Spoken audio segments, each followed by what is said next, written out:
Hi, everyone. Hello. Hi, good evening. My name is Olivia Heffernan. Thank you. Um, I work for Or Books, a small alternative publishing house located in the back of this bar behind that beautiful screen showing Zoran Mandami. When we'll play that video message from him in a bit. Or is, as I said, a small alternative publishing house. We provide a platform for fresh, new, radical voices that push up against the mainstream voice. We provide a different narrative, a solution to a status quo that is broken, as we see today with arrest of mayoral candidates at Federal Plaza, etc. We're really excited about this partnership with the Nation, what we're calling Nation Books. You're going to learn more about it tonight, the authors who are included, the books that we're publishing. But first, I'm going to hand it over to the two people that are really the brains behind this, Colin, our publisher at OR, and Bhaskar, the director of the Nation.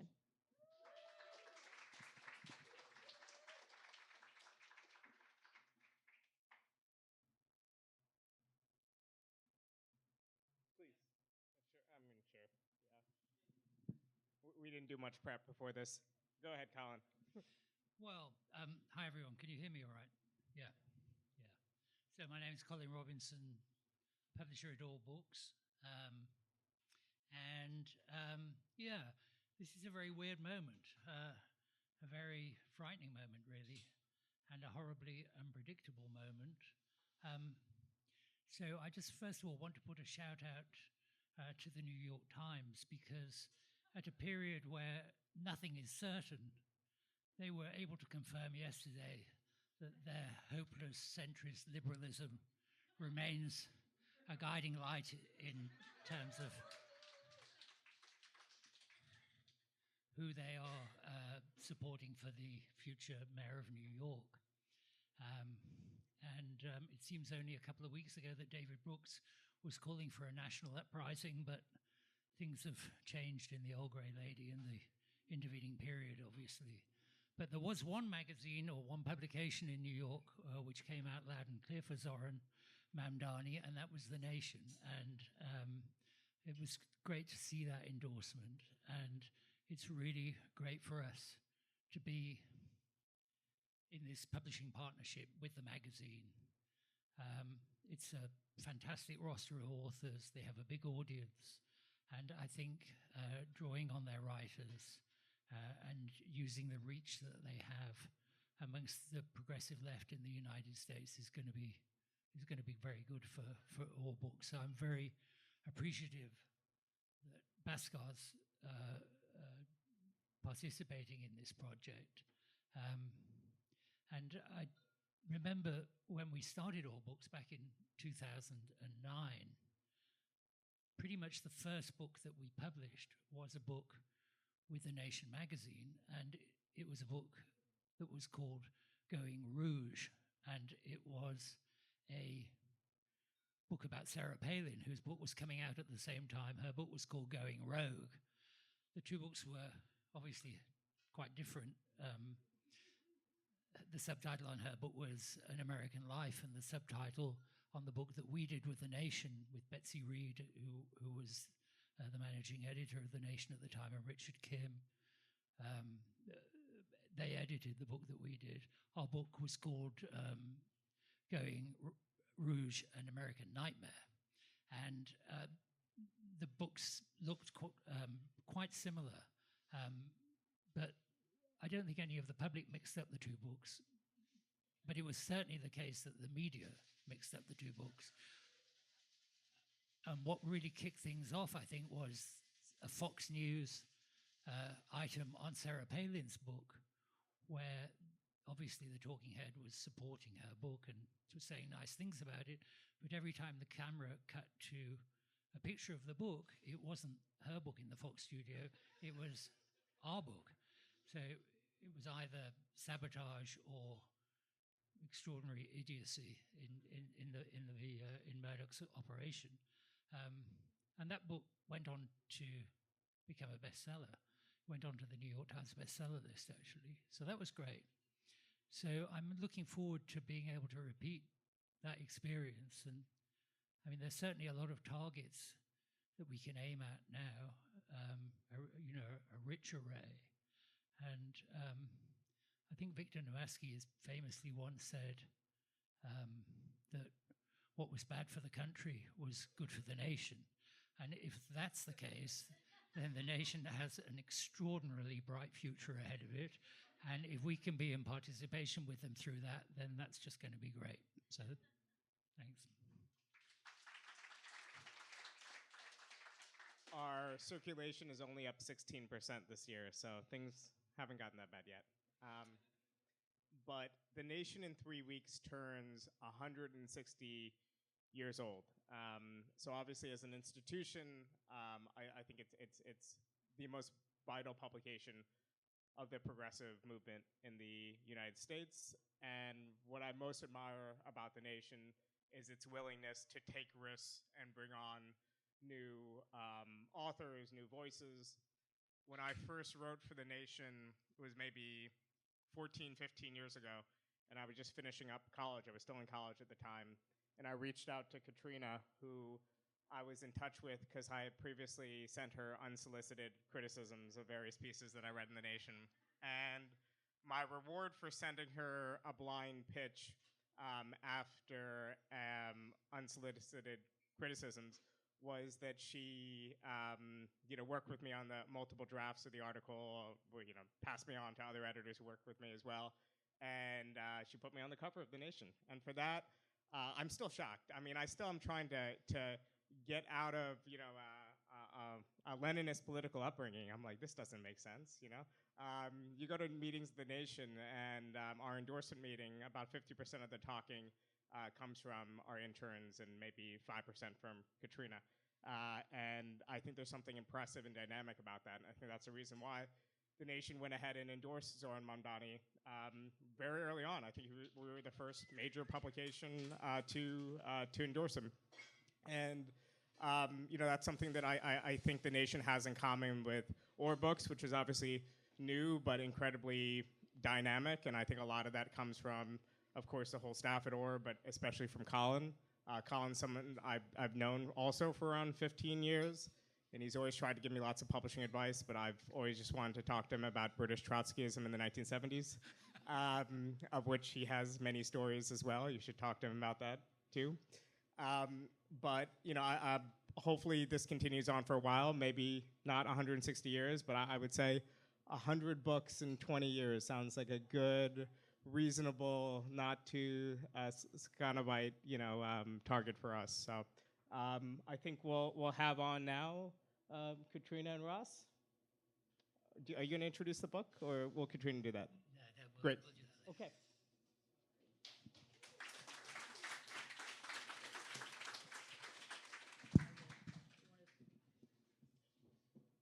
Thank you.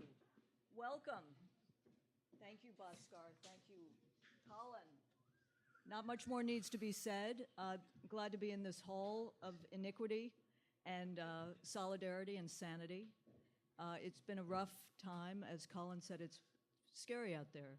This past weekend, between what happened in LA, the shootings in Minnesota, and then today, Brad Lander, we understand there's work to be done, and we got to do it. And the protests were heartening, but there's a lot more. Journalism makes change, the nation's journalism, and I am scared, but resilience and the belief that there are no lost causes, just causes waiting to be won, means a lot. That was said by our longtime contributor, Norman Thomas. So 160 years. It feels like the CUOMOs have been with us for about 160 years. And Something like that, yeah. So I'm sitting with the most astute, perceptive observer and critic of Andrew Cuomo, and Or Book has just republished The Prince, right? It's the Yes, it was The Prince, Andrew Cuomo, Coronavirus in the Fall of New York, and now that the New York, I guess, has not totally fallen yet, we now have Cuomo, Return of the Dark Prince, with a new cover, new introduction. It's Gotham. we were talking, there's a back room. It wasn't smoke-filled, I promise.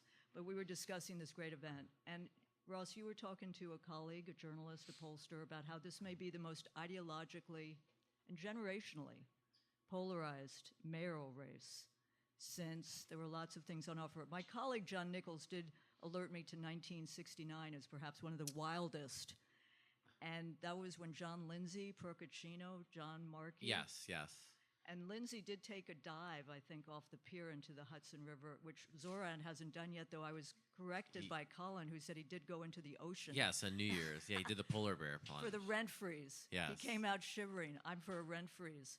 But seriously, how do you assess this race in the context of New York's mayoral history? Yeah, so there have been many contentious and topsy-turvy mayoral elections in modern times, certainly in the last 60 years. I think what distinguishes this is not so much that it is topsy-turvy. I can even think back to 2013 with the rise and the fall of Anthony Weiner. That race had many twists and turns. This one is not as twisty, but it is incredibly polarized. And I've been thinking through this a lot. I think it's more polarized than any Democratic primary for mayor in modern times when you talk on the level of ideology and generations. Yes, there are young people who might like Cuomo, and there are people, over 50, over 60 who like Zoran, but generally speaking, look at the polls, and anecdotally, the city's cleaved by generations right now, with millennials and Gen Z really making up the base of Zoran's support, and Cuomo relying on really the voters who are still most likely to show up at the polls, baby boomers, older Gen X. And these are also just two men who are entirely different in a way that if you think of really contentious primaries, Koch versus Cuomo in 77, similar generationally, even ideologically, not so different once you drill down to the basics. Cuomo is the former governor. We all know who he is. We know what he's campaigning on. He's campaigning as a centrist, as someone who is very pro-police, who is incredibly, a virulent Israel hawk. And Zoran is campaigning as a pro-Palestine socialist. And they are entirely different. And other than perhaps both criticizing Trump, there is very little that brings them together. They're from entirely different political traditions. Their trajectories have nothing in common. So I'm very struck by that these are the top two candidates in a way where in other mayoral races, yes, 1969, also Lindsay against two conservatives, of course, but that was also a general election. Even there, you can draw some sort of threads between them, but Cuomo against Zoran, really, really two entirely different movements, people, coalitions, everything. But does it surprise you? I mean, this is a polarized country. We keep hearing that it's playing out here. And I would just suggest I take heart, point of personal privilege. I had lunch with my 101-year-old stepfather today. And he was also a Nobel laureate, and he's voting for Zoran, and he's gathering a group of Nobel laureates to vote for Zoran. I think it's an ad. It could counter the New York Times just when we didn't need you, right? Yeah, your colleague was just saying they're going to make an ad out of the New York Times bash on Zoran. So the New York Times, which has not formally endorsed in this primary, put out a kind of surprising editorial on Monday that was assessing all the candidates. And while it didn't support any candidate, it had some very harsh words for Zoran. And I don't know, I'm wary of ascribing any significance to one thing. You're a week out from an election, so everything matters in some sense. Zoran has a good deal of money because he maxed out. He fundraised very well. Cuomo has much more because of his super PAC. So the fear is, with the criticism of Zoran in the New York Times, Cuomo, which he will, can turn that into an ad very quickly and start blasting the airwaves, as the super PAC's been doing for months on end, with really nothing comparable in return. And something where I've ruffled some feathers, I've been very critical of, I would call sort of the institutional professional left in New York City. I think they really fell down with Cuomo, and what Zoran is doing is, in spite of all that, the fact that he's gotten so far, is a testament to his campaign, his charisma, his intelligence, his ability to incite people. But really, the left institutions of the city, the working families parties, progressive groups that really, for a long time, I think really would move the needle.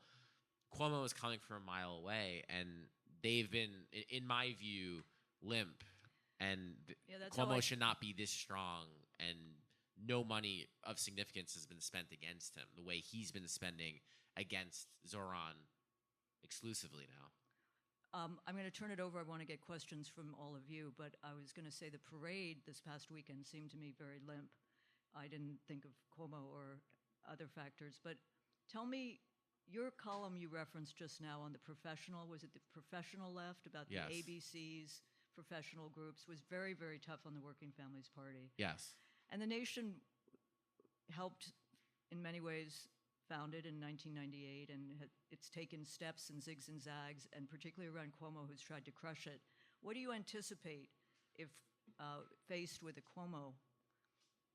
I think regardless of whether Cuomo, the reality is where the Working Families Party is right now, whether Cuomo wins or not, Cuomo will be antagonistic to them, but whether he is or not, I do think these professional organizations have to be less self-congratulatory and just look themselves in the mirror more and ask themselves, the Working Families Party has raised and spent a lot of money in the last few years. In Jamal Bowman's race, I think over $1 million. Someone pointed out to me there was a Pittsburgh mayoral election. There was money being spent. But here in New York City, when you talk about fighting oligarchy, and Bernie Sanders just endorsed Zoran late, but did it. This is oligarchy. I mean, this is the power elite of New York City. Objectively, I'm not even speaking from a columnist's perspective, speaking just objectively, bare facts. The power elite of New York City has rallied around Cuomo in a way they haven't really rallied around maybe someone else since Michael Bloomberg. But Bloomberg also had his own money, so it's like he could fund himself. Right. Here, it's every major financier, real estate developer, Trump DoorDash, supporter. Ackman. Yes, they are all in on Cuomo. Bloomberg. And Bloomberg himself, right? So that tells you, money is entirely with Cuomo. And so there has not been a comparable moneyed counterforce beyond Zoran himself. Right. Zoran has raised tons of money. So my question is for WFP and for these other progressive organizations, knowing Cuomo would run for mayor for the last year, really, where was the effort for a PAC and IE? You've got to spend. You'll never be on parity, but you should have had anti-Cuomo TV ads going for months on end. I still think Zoran can win. I'm not being defeatist at all.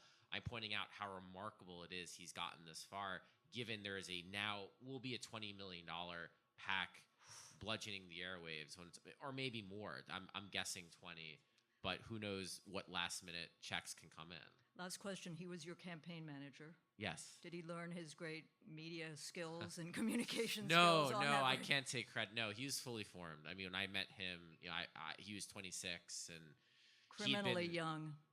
He'd been on a few campaigns on a sort of a smaller level, and right. I gave him more responsibility, but he is as a political creature was fully formed. I mean, incredibly bright, very charismatic, very good public speaker. It was very clear then he was going to do something. He would run for something, didn't know what, when. Mayor was not something by 2025. I mean, that's a fast timeline. Will he play a major role in our politics, even? And I'm keeping hope alive, even if he doesn't win? Oh, definitely, yes. So I did a piece recently about this where, yes, I think for Cuomo, I mean to put a hopeful spin on even a Cuomo victory, I think at this point it will be Pyrrhic. Right. Because if Cuomo wins the primary, wins the general election, he's not going to win the primary, I think, by very much. Right. I think it's going to be a tough, bloody fight to the finish. Zoran will command a loyal opposition. There's going to be a lot of people who've rallied around him. And unlike even Eric Adams in 2021, I don't see a Cuomo honeymoon period in the same way. He's such a known quantity. He has so many scandals. He will have won a fractured primary. I think the general election could get very strange. I mean, we're not there yet, but Zoran can run in the general election if he loses on the Working Families Party line. Cuomo, too, can run if he loses as an independent. So June 24th might not be the end And of this. we won't know for a week or so. You won't know. And you mentioned 1969. I mean, this could be like a 1969 election where John Lindsay loses the Republican primary, runs on a third party line, the Liberal Party in the general, defeats two conservative candidates and wins. You could have a general election with Cuomo, Eric Adams. Curtis Sliwa, and Zoran, and Sliwa's cat. And Sliwa's cat. So it's not funny. Thank you. It might get a lot stranger. Yeah, happy to take questions.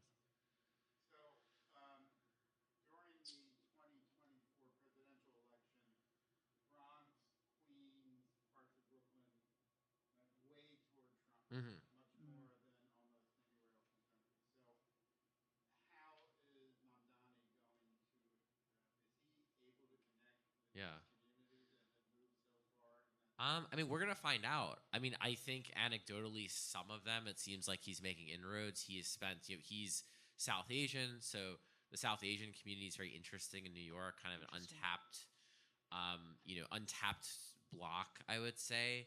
I think they've been spending a lot of time in the Latino communities. Zoran is not Latino, but he can at least speak Spanish well in an ad. He has some good ads. So they're trying. I mean, I know he's very cognizant of that. The campaign is very cognizant of reaching working class people of color in particular who've been moving towards Trump. Of course, we're in a Democratic primary now. So the same sort of person who threw a vote to Trump last November coming out to vote in a primary, they could vote for Zoran too. I mean, that's very plausible. People, when they think about politics, that's not always so straightforward.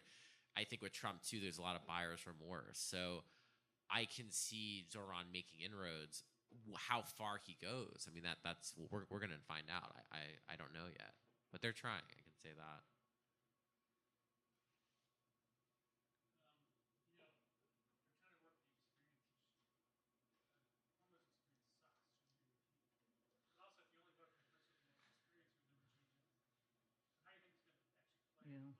Yeah, I mean, the experience question has been one of the huge fights of this race because it's so vastly different.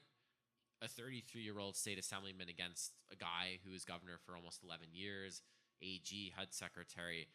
Yes, if you are purely an experienced CV person, one guy's got it and one guy doesn't. But yes, also, what was the experience? I did a whole book, and you should buy it, Cuomo. Buy my book.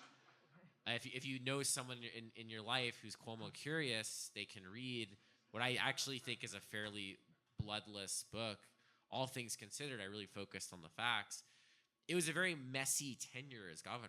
There were highs, he had accomplishments, they're very real, but significant failures. Even if we know the big ones like sexual harassment, resigning from office, COVID. Real management failures around COVID. Corruption. But even pre-2020, which I try to remind people in this book, you're talking about a governor who really ignored mass transit almost entirely, let the subways rot, chased out the transit expert who was brought in to fix the subways, Andy Byford, who was having real success. Cuomo didn't like it. He was gone. Major corruption scandals, enormous, the Buffalo Billion. His closest aide was indicted and went to prison. Only was sprung because the Supreme Court narrowed the definition of corruption. There was an anti-corruption commission that Cuomo actually formed as governor, and then he shut down immediately once they began asking questions about his own administration. So this is someone, it's a very spotty track record. So, for some voters, it's about educating them. For others, they may not care. I mean, I do talk to people. They're like, you know what? Cuomo's a bully. He might be a thug, but you know what? We got to fight Trump now. Fight fire with fire. So that is a thing Zoran has to overcome, where there are a lot of New Yorkers who say, you know what, bring in another Queens guy who can brawl. That's Cuomo. So we will find out very soon that experience question. How does experience fare in dealing with Albany? So it's going to be strange. So another thing that makes this dynamic so odd is Cuomo is running for an office that's more prestigious but a lot less powerful than his old one. So if he wins, he's going to be subordinate to the governor who he used to be the boss of, and a state legislature he used to push around all the time. The reality is a mayor, it's harder for a mayor to push around Albany. It's usually the other way around. Now he has his own levers he can pull in the city with the police, with the Department of Education, with funding for communities. So knowing Cuomo, I'm sure he's thinking, how can he get the edge on the state legislature. But that also makes it very odd where the formal power is more invested in the governor than the mayor. Yeah, you know one of the candidates personally, and you wrote a book about the other one. Yes.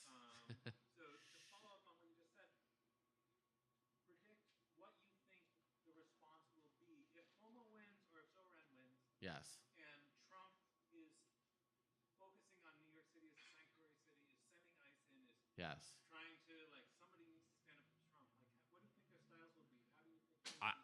I think Zoran will be much more openly confrontational. I think you'll get much more of a resistance style administration that's really standing up to Trump, which a lot of Democrats now want. Many of the future presidential candidates are getting a lot of traction being openly confrontational with Trump. So I think with Zoran, he's not someone who will fold. He's also not someone who's going to really probably negotiate with Trump too much or accommodate. So for those who want negotiation and accommodation, that's more Cuomo.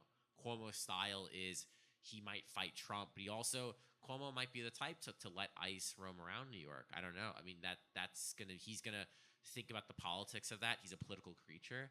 And if he decides the politics tell him to combat ICE in some way, he'll go that way. But if he decides the politics tell him to support ICE, he'll support ICE. So he dealt with Trump before. We kind of saw the dance in Trump's first term. I think as mayor, on one hand, Cuomo would face a lot of pressure to stand up to Trump. That's kind of what the primary electorate wants. But he's also someone who will be, willing in some ways to accommodate. Whereas I don't think Zoran would. Zoran is coming just from a very different ideological, viewpoint. Yeah, I was just wondering if you could talk a little bit about the DSA's role in Zoran's campaign. And it seems to me that their volunteer base and their, really helped him, put him over the top. And I was just wondering about what you thought of that in terms of what they're doing for him and in turn what he's doing for them to build. Yeah, I think it's it's a symbiotic relationship. So no doubt Zoran getting off the ground, it's very helpful to have DSA because they are really one of the only mass member organizations that genuinely have a membership of human beings in the thousands who will go do things. A lot of groups tout membership roles, but in reality, it's more on paper. They don't actually have the bodies where we used to live in an era of political clubs and machines. There were a lot more groups that could pull people to the polls and send out canvassers and do that. So DSA definitely is important, especially in the beginning.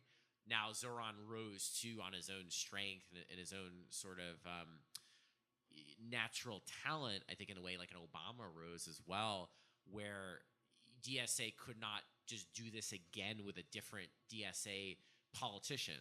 I think it had to be Zoran. He's uniquely situated and gifted in that way. But DSA no doubt helped him get off the ground.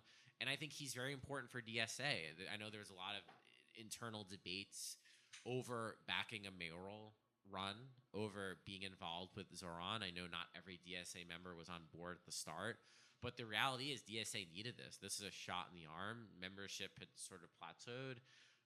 In a post Bernie world, where Bernie's still here, but he's not running for president anymore. In even a post 2020 world, you need ways to motivate people.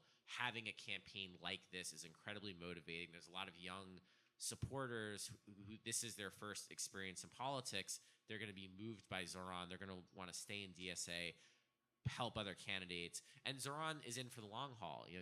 33, be 34, and win or lose, he's going to be a major figure on the left. And either he's going to be opposing a Mayor Cuomo or he'll be the mayor himself. So there's a lot there. And I think for DSA in New York City, that is very powerful to have. It's not something they really had. Even with AOC, she was not cadre DSA the way Zoran is. It's a different relationship. One more? No more questions. Oh, in the back.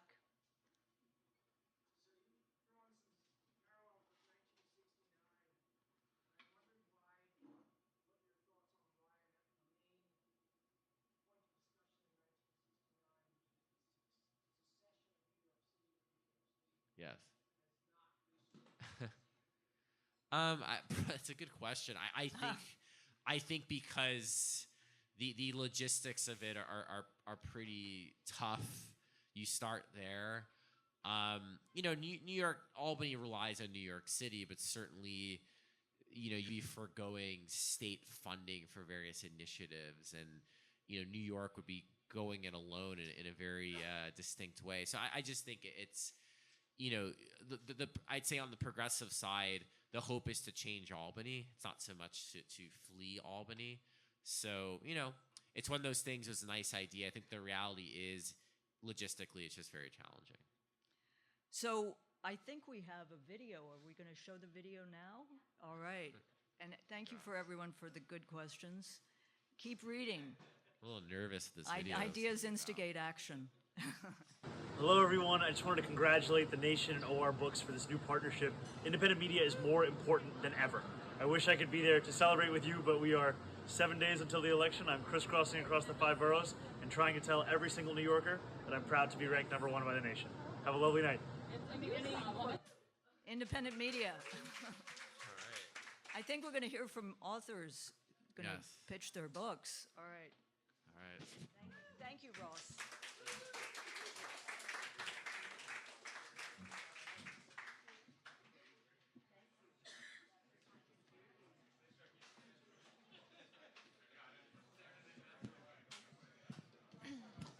All right, so we're going to do a little bit of a pivot away from the mayoral race. But before we do that, for those of you who haven't received our ranked choice ballot, we're practicing tonight. It's confusing to some people. And we're practicing on CUOMO and the 5 worst things about him.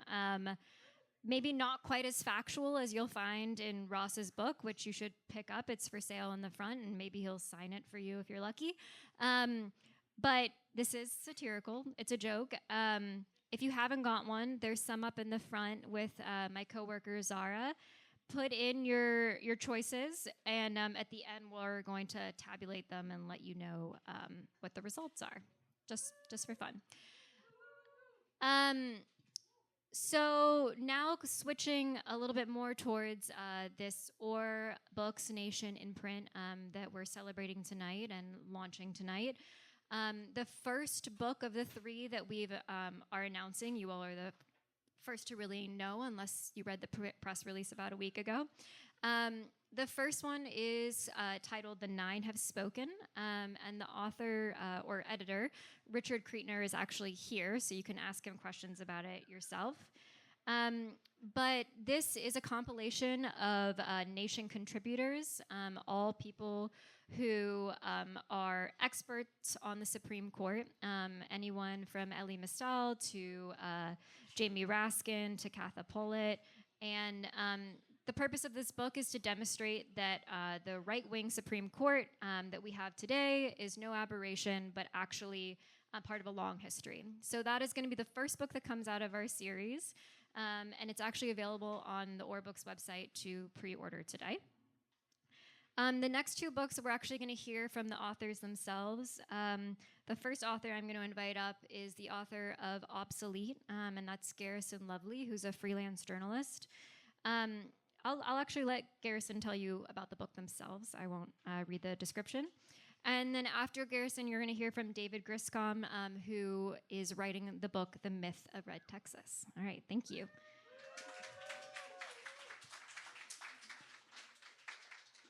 Hi, everybody. I'm Garrison Lovely. I'm a freelance journalist, and right now I mostly cover artificial intelligence, capitalism, and great power competition, and how those things intersect.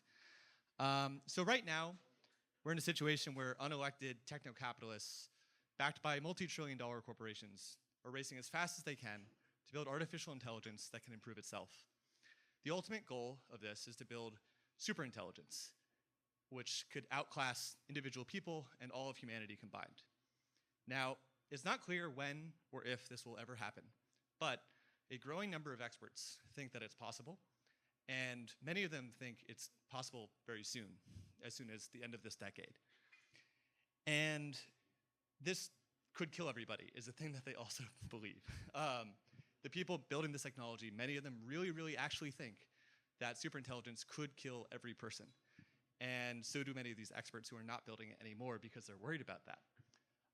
You may think this is ridiculous, but even if you take extinction off the table, AI, this powerful, could concentrate power in the hands of small groups of people or individuals to a completely unprecedented degree. It could also eliminate most jobs. And this could look like 1984, but automated. It could also enable novel bioweapons, military technology that breaks nuclear deterrence, and other horrors of that nature.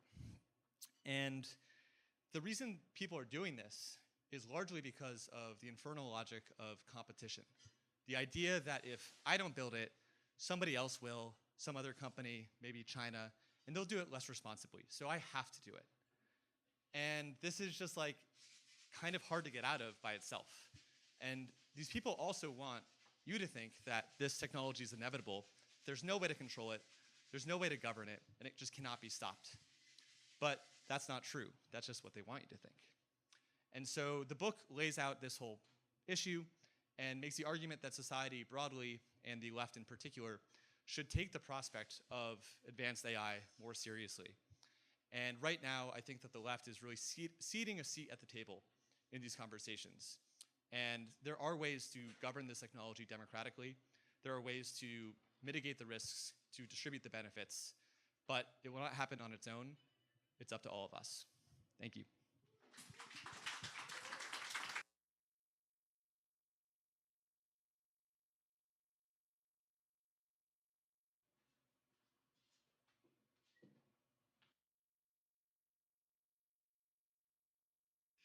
Hey friends, thank you so much for coming out. What a lovely crowd.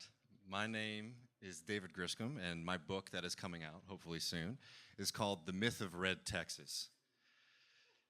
1994 was the last time a Democrat won statewide office in Texas.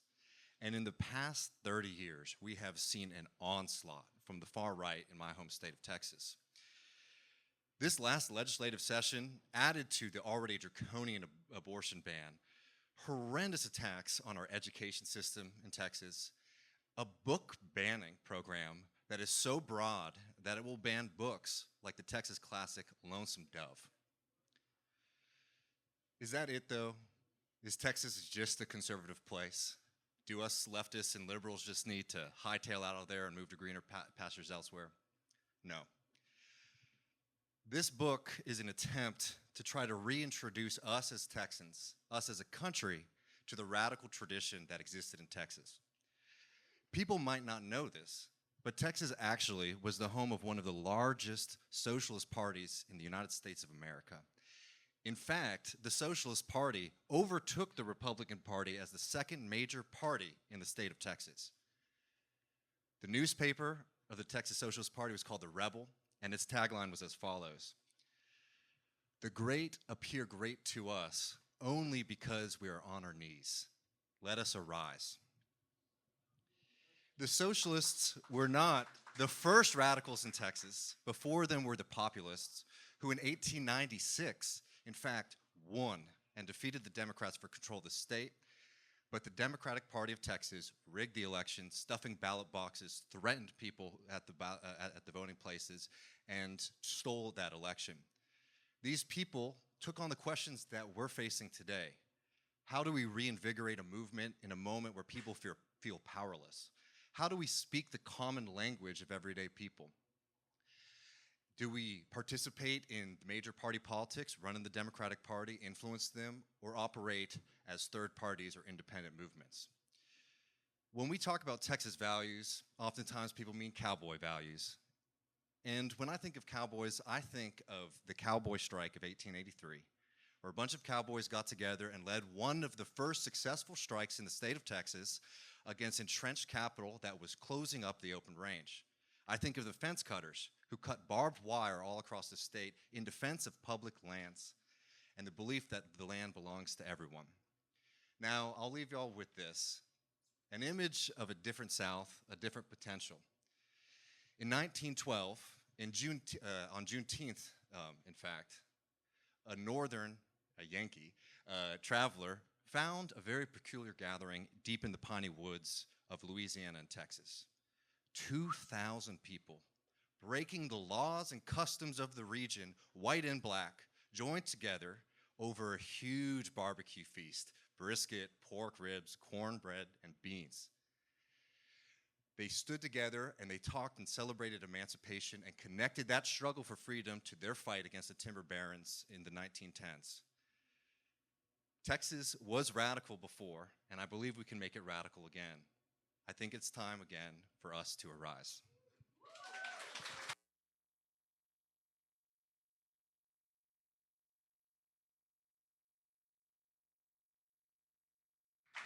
All right, thank you. So that concludes the official programming that we had scheduled for tonight, but the bar is open. Please order drinks, stay, talk, speak with some of these authors and editors, rank Zoran #1, and yeah, thank you again for coming.